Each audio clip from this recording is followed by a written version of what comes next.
Kwarĩrwo kwa mĩtaratara ya kũng'ethanĩra na mũrimũ wa COVID-19 nĩ gũthiĩte na mbere na kũnyita thing'a gũkũ bũrũri-inĩ, thirikari igĩthinga marima mothe marĩa mahota gũcũngĩrĩria gũtamba kwa homa ĩno.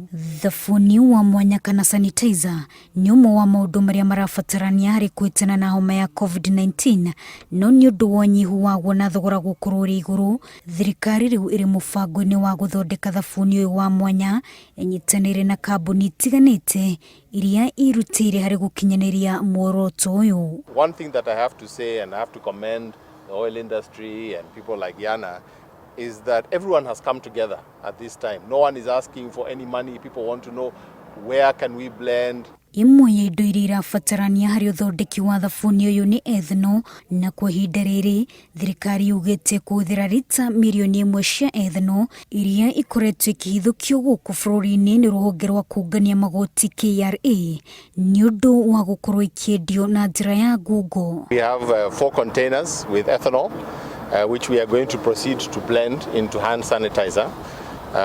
In Mombasa, we had about 400,000 liters of ethanol there.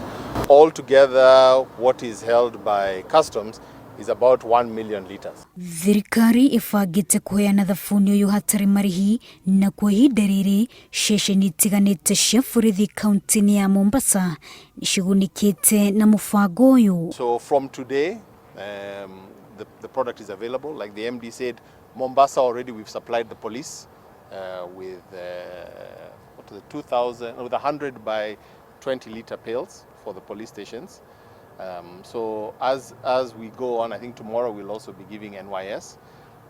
We will be working with the county governments, we'll be working with the provincial administration, so Ngao, to supply to mainly informal settlements. Ikinya rĩrĩ rĩkinyũkĩte itemi-inĩ rĩa gũteithĩrĩria harĩ mbara ya kũhũrana na homa ya COVID-19, kuona ataramu marauga gwĩthamba maita maingĩ na thabuni wa sanitizer kana thabuni ũrĩa tũhũthĩraga nĩ mũtugo ũbatiĩ gwĩkĩrĩrwo nĩ mũingĩ ihinda-inĩ rĩrĩ nĩguo gwĩthema na mũrimũ wa COVID-19. Wa Jerometa, Inoro TV.